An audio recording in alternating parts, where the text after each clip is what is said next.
Saudara, membantu memenuhi stok darah PMI, ratusan karyawan di Makassar melakukan aksi donor darah. Kegiatan ini digelar oleh salah satu perusahaan bekerja sama dengan PMI Kota Makassar.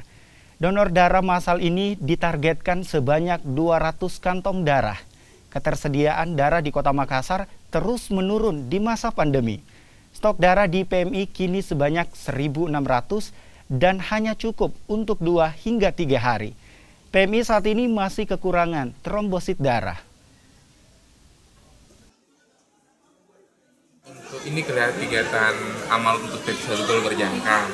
Nah, donor darah karena saya mencoba karena ini pertama kali. Nanti kata Bu Dokter adalah untuk kesehatan. Itu aja.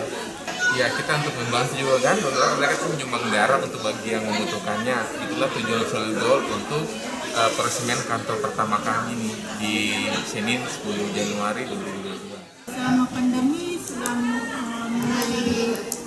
mulai ramai kegiatan karena kan mengingat kurangnya stok darah di Makassar pertama kali, makanya kegiatan mulai berlangsung. Tio sendiri kalau untuk stok darah sampai sisa berapa saat ini kan informasinya?